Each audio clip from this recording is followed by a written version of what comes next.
السلام عليكم ورحمة الله وبركاته ومع العمر داير محمود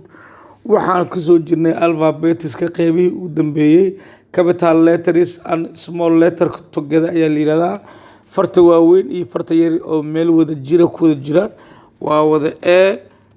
oo ah laba a b oo ah laba qeybood b capital b small c capital c small d capital d small F capital, E capital, E small, F capital, F small, all together is over G capital, G small,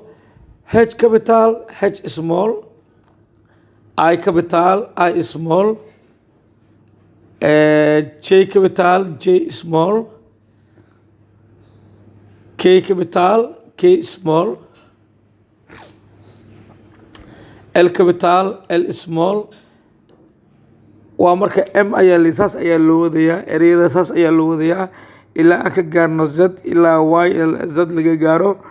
waxaana igala soo xiriiri kartiin WhatsApp-ka numberkiisu yahay 639 WhatsApp-kaas igala soo xiriiri kartiin meel walba dunida ka joogtaan casharada hore u soo dhigay waxaan soo dhigay capital letter qaybta koowaad small letter qaybta saddexaad ayaa mareynaa capital letter small letter together ayaa mareynaa ardayda kala joogaan wiilal ayaa waxay ka soo waceen Guraceel wiilal waxay ka soo waceen Hiiraan iyo gabdho iga soo waceen Beedhabo iyo dad badan ayaa jira oo listigooda haya marka cid alla cidii rabta waxay igala soo xiriiri kartaa WhatsApp-kaas diiwaan gelinta number dhow ayay bilaabanaysaa si ardayda aan u helo marka waa mahadsantihiin soo dhawaada ardayay waxa ku ekayna zad waaye wixii faahfaahin marka intaas dheer kala soo xiriir oo igala soo xiriir macallin Umar Daahir Maxamuud macallin Umar Daahir WhatsApp-ka numberkiisu yahay 639 meel baa adduunka joogto mahadsanidin